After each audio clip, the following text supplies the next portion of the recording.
L'immigration, ça fait partie de notre histoire.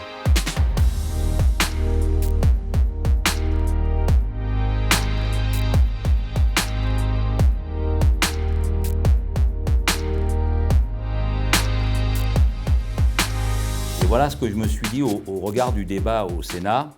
Dans mon département, on n'est pas un droit de regard sur cette loi. Puisque la droite au Sénat a tout de suite présenté, je vais vous faire l'économie de tous les amendements, pour vous donner l'image. 3 mois pour un étranger pour avoir les allocations familiales. Amendement de la droite, 5 ans.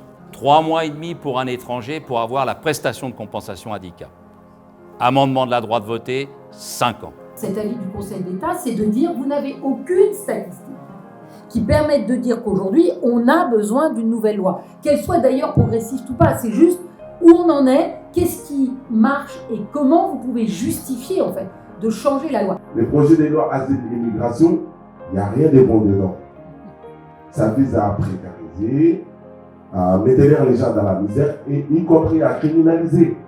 À criminaliser non seulement les immigrés, mais à criminaliser les personnes qui viennent en solidarité et en soutien aux immigrés. Ceux qui sont à la manœuvre dans cette loi, l'extrême droite qui se réjouit de ce débat, les républicains et les macronistes sont des hypocrites. L'État fabriquait des sans-papiers, notamment avec la dématérialisation, mais il laisse même l'État exploiter des sans-papiers, et là je suis à côté d'Aboubacar, dont demain ce sera les 2 années du piquet de Chronopost qui est tenu. Alors déjà je voudrais dire mon admiration devant la ténacité qu'ils ont pour continuer à exiger leur régularisation. Et ça, c'est la 3e bonne nouvelle d'aujourd'hui. Ils ont réussi à faire en sorte que la Poste soit aujourd'hui condamnée. Et donc, on continuera de se battre à leur côté pour la régularisation de tous les travailleurs sans papier. Moi, j'ai par exemple été révolté. On est étranger, on travaille dans le domaine de la santé ou du médico-social, on aurait un visa d'1 an. Vous savez ce que ça veut dire, ça?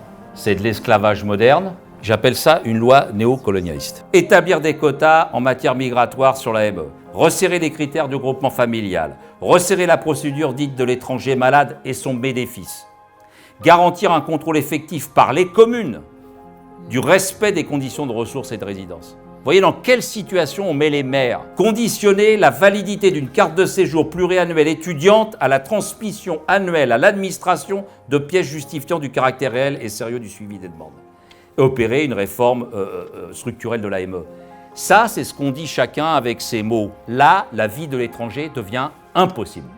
Cette loi, c'est une loi d'esclavagisme. C'est-à-dire, l'idée, elle est quoi? De maintenir les gens sans papier dans une précarité totale et en même temps de rendre difficile, voire impossible, la vie de ceux et celles qui ont des papiers. Pour avoir les papiers, il faut présenter des FDP à la préfecture.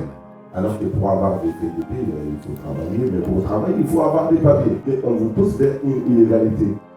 C'est qu'ils demandent d'aller travailler avec des faux papiers ou des papiers de quelqu'un d'autre. Je voulais vous relire dans le fil de l'histoire qu'on est en train de tenir, nous, le camp humaniste. Je rappelle que la France est la première en 1793 à avoir intégré le droit d'asile dans sa constitution. Tout étranger, enfin, qui sera jugé par le corps législatif d'avoir bien mérité de l'humanité est admis à l'exercice des droits de citoyens français. Je crois que c'est ce fil-là de la France que nous tenons, qui est une France créolisée, qui est fière de l'être, et que c'est ce combat humaniste que nous continuons en étant aussi nombreux et nombreuses ce soir, aujourd'hui, et que nous continuerons évidemment dans l'Assemblée.